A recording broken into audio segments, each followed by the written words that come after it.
तो हेलो दोस्तों, स्वागत है आपका हमारे यूट्यूब चैनल रोजगार विद रितेश में। आज हम लोग लेकर आए टॉप 25 करंट अफेयर की सीरीज़।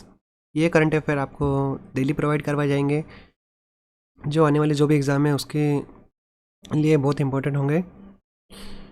तो सबसे पहला सवाल है कि भारत के मुख्य आर्थिक सलाहकार कौन है। जो वर्तमान में भारत के मुख्य आर्थिक सलाहकार है वह कौन है? तो वह है अनंत नागेश्वर जी। अनंत नागेश्वर जी वर्तमान में भारत के मुख्य आर्थिक सलाहकार। आरपीएसएफ रेलवे सुरक्षा बल सेवा के महानिदेशक कौन हैं? आरपीएसएफ रेलवे सुरक्षा बल सेवा के जो महानिदेशक है वो वर्तमान में है संजय चंद्र जी।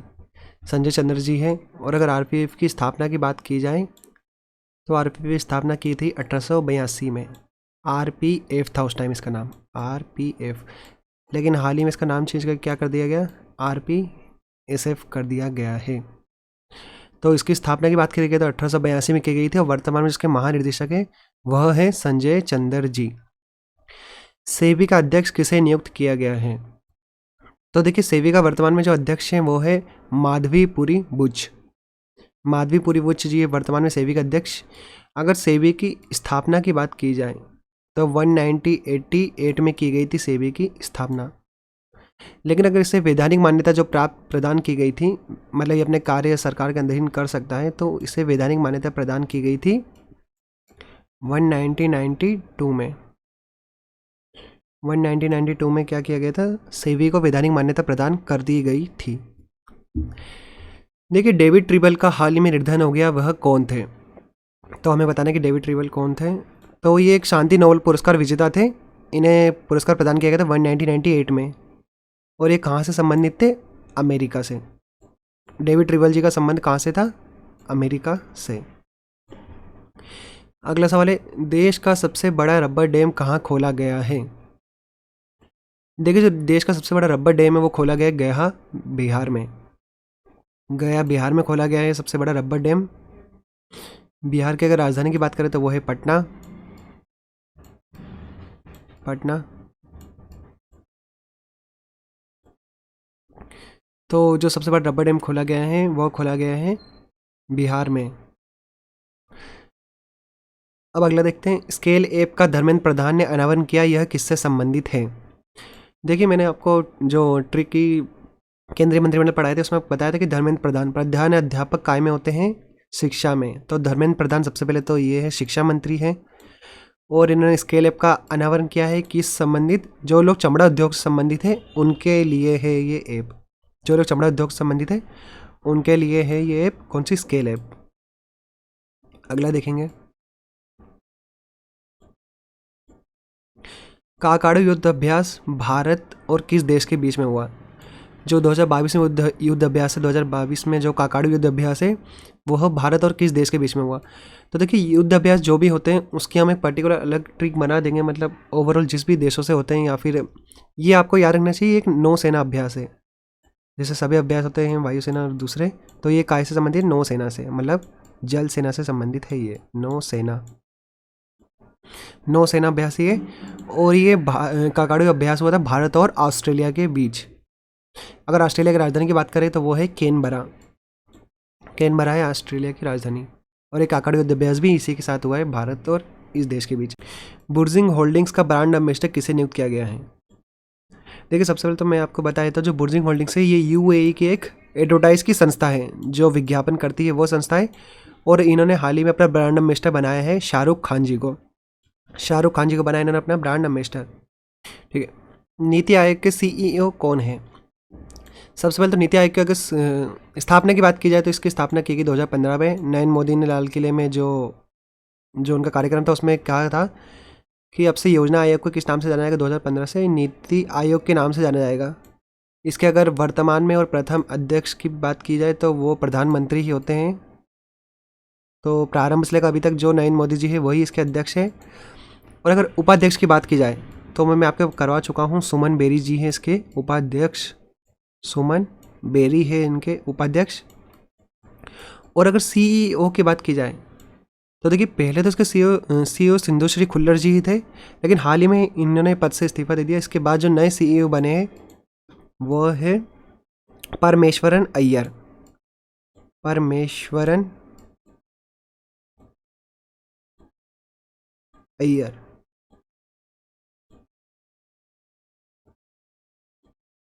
तो देखिए वर्तमान में तो अब सिंधु श्री खुल्लर जी भी अपने हट चुके हैं सीईओ के पद से।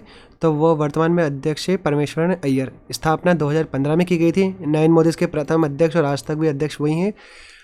अगर सीईओ की बात, अगर इसके उपाध्यक्ष की बात की जाए तो सुमन बेरी है, और अगर इसके सीईओ की बात की जाए तो वो है परमेश्वरन अय्यर।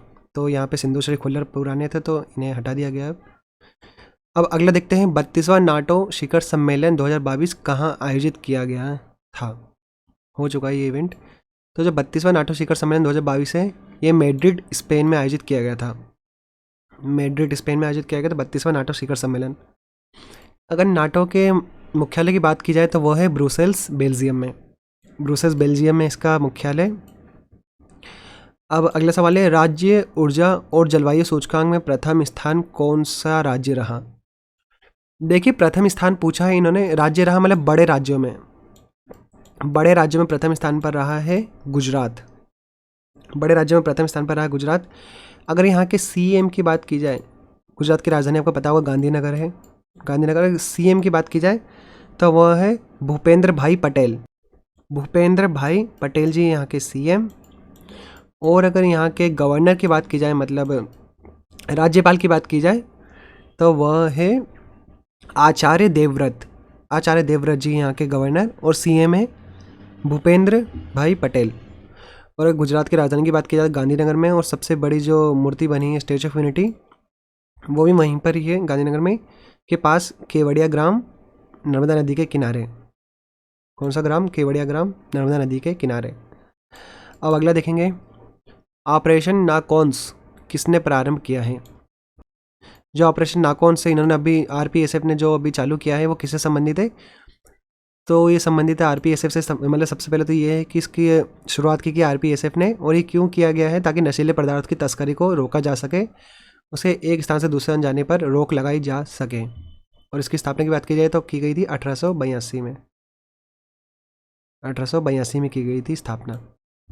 अगला देखते हैं विश्व शांति सूचकांक 2022 में भारत किस स्थान पर रहा। देखिए विश्व शांति सूचकांक 2022 में भारत 163वें स्थान पर रहा। प्रथम स्थान पर नॉर्मली आपने देखा होगा हर बार फिनलैंड ही रहता है इसमें प्रथम स्थान पर। सबसे ज़्यादा शांति सूचकांक में फिनलैंड ही नंबर 1 पे रहता है अधिकतर। अगला देखेंगे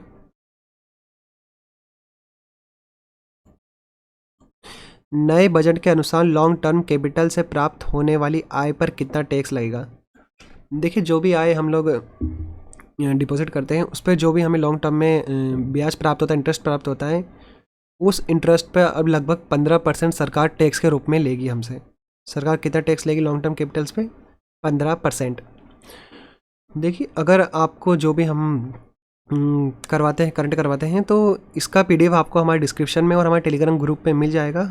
आप चाहे तो टेलीग्राम ग्रुप ज्वाइन कर सकते हैं, मैंने लिंक डिस्क्रिप्शन में दे दी है। और इसका पीडीएफ डायरेक्ट डाउनलोड करने की भी लिंक आपको डिस्क्रिप्शन में मिल जाएगी, तो आप वहाँ जाके इसे डाउनलोड कर सकते हैं पीडीएफ को। आगे हैं प्रधानमंत्री पीएम नरेंद्र मोदी ने कितनी नए वंदे भारत ट्रेन के निर्माण की घोषणा की है। आपको पता है अभी वंदे भारत ट्रेनें बहुत कम जगह पे चलती है, लगभग अभी किसी किसी जगह पे ही चलती है पर्टिकुलरली, लेकिन सबसे ज़्यादा जो भारत में तेज़ी चलने वाली ट्रेन है वह वंदे भारत ही है। तो इसीलिए नरेंद्र मोदी जी ने 400 और नई वंदे भारत ट्रेन प्रारंभ करने का प्रस्ताव दिया है कि आने वाले समय में 400 और नई वंदे भारत ट्रेन प्रारंभ की जाएगी। अब अगला है किसान कल्याण मिशन किस राज्य द्वारा शुरू किया गया है। तो किसान कल्याण मिशन शुरू किया गया उत्तर प्रदेश द्वारा। किसान अपने कल्याण के लिए अभी आपको पता है हाल ही में उत्तर मांग रहे थे कि हमें कब मिलेगा, हमारा जो भी आंदोलन है कब खत्म होगा। तो उत्तर प्रदेश ने चालू किया, उत्तर प्रदेश ने किया था किसान कल्याण मिशन प्रारंभ। और अगर उत्तर प्रदेश की राजधानी का देखा जाए, उत्तर प्रदेश की राजधानी लखनऊ, वर्तमान में सीएम है योगी आदित्यनाथ जी। अगर गवर्नर की बात की जाए तो आनंदीबेन पटेल जी है गवर्नर वर्तमान में। तो इसका आंसर क्या आएगा? उत्तर प्रदेश ने शुरू किया है किसान कल्याण मिशन। भारत की अर्थव्यवस्था में कौन सा स्थान है। देखिए वर्तमान में जो भारत की अर्थव्यवस्था है पूरे विश्व में उसका स्थान है 5वां। अगर आपको अर्थव्यवस्था अच्छी करनी है तो आपको क्या 5 उंगलियों से मेहनत करना पड़ेगी। तो भारत की अर्थव्यवस्था है 5वीं अभी। जो अर्थव्यवस्था है पाँचवीं, अगर पहले नंबर बात की जाए तो पहले पे है अमेरिका, दूसरे पे चीन, तीसरे पे जापान, चौथे पे जर्मनी और पाँचवें पे आएगा भारत। देखिए चौथे पे जर्मनी, पहले पे है अमेरिका, मैं यहाँ लिख देता हूँ अमेरिका, दूसरे पे है चीन, तीसरे पे है जापान, चौथे पे जर्मनी और पांचवे पे है भारत, इंडिया। अगला देखते हैं, उत्सव सावधि जमा योजना किसके द्वारा शुरू की गई है? तो देखिए भारतीय स्टेट बैंक एसबीआई ने अभी हाल ही में कौन सी योजना लॉन्च की गई है? उत्सव सावधि योजना जमा योजना लॉन्च की गई है। अगर एसबीआई की स्थापना की बात की जाए तो 1 जुलाई 1955, 1 जुलाई 1955 की स्थापना की गई थी एसबीआई की। और उत्सव समाधि योजना किस बैंक द्वारा लॉन्च की गई? तो वो एसबीआई द्वारा ही लॉन्च की गई है। अब अगला है, क्वांटम नेटवर्क में शामिल होने वाली पहली भारतीय संस्था कौन है? तो आईआईटी मद्रास है क्वांटम नेटवर्क में शामिल होने वाली पहली भारतीय संस्था। अगला देखेंगे, एम्बट अलर्ट नामक फीचर किसके द्वारा शुरू किया गया है? ये आपको पता होगा, इंस्टाग्राम जो एक सोशल मीडिया ऐप है, इसके द्वारा एम्बट अलर्ट जो फीचर है वो प्रारंभ किया गया है। इसके द्वारा मतलब जो भी बच्चे खोए हुए रहते हैं, मतलब जो बच्चे खो जाते हैं उनकी हेल्प के लिए फीचर लॉन्च किया गया है। तो एम्बट अलर्ट फीचर लॉन्च किया है सोशल मीडिया ऐप इंस्टाग्राम ने, और ये किस लिए है? तो खोए हुए बच्चों को खोजने के लिए। हाल ही में जिरकॉन नामक मिसाइल का परीक्षण किसके द्वारा किया गया है? तो ये देखिए जिरकॉन नामक परीक्षण का मिसाइल किया गया रूस के द्वारा, क्योंकि जरा कान के पास गिर जाती है क्या? रूसी। जब भी कोई सर खुजालता है तो उसके क्या कान के पास गिर जाती है? रूसी। तो जिरकॉन रूस, जिरकॉन रूस। अगला है, मार्सम मिसाइल का परीक्षण किसके द्वारा किया गया? तो मार्सम मिसाइल का परीक्षण किया गया है डीआरडीओ के द्वारा। रक्षा अनुसंधान विकास संगठन जिसे कहा जाता है डीआरडीओ, इसकी स्थापना कब की गई थी? 1958 में की गई थी इसकी स्थापना की अगर बात की जाए। तो इसने अभी हाल ही में परीक्षण किया है मरसम मिसाइल का। मंगल ग्रह पर ऑक्सीजन की खोज किसने की है? तो आपको पता है जो भी बड़े काम रहते हैं नॉर्मली नासा ही करता है। जो भी ज़्यादा ही बड़े प्रोजेक्ट रहते हैं या ऐसा कुछ रहता है वो नॉर्मली नासा ही करता है। ये अमेरिका की एक स्पेस एजेंसी, अगर इसका मुख्यालय की बात की जाए तो वह है वाशिंगटन डीसी में। वाशिंगटन डीसी में है इसका, वाशिंगटन डीसी में है नासा का मुख्यालय। अब खयाम उपग्रह को रूस के द्वारा लॉन्च किया गया, यह किस देश से संबंधित है? तो खयाम जो उपग्रह है इसे रूस के द्वारा लॉन्च किया गया है और यह किस देश से संबंधित है? ईरान से संबंधित है। अगर ईरान की राजधानी की बात की जाए तो वह है तेहरान। तेहरान है यहाँ की जो कैपिटल है वो। और खयाम उपग्रह को किसके द्वारा लॉन्च किया गया? ईरान के द्वारा ही लॉन्च किया गया, लेकिन रूस की सहायता से।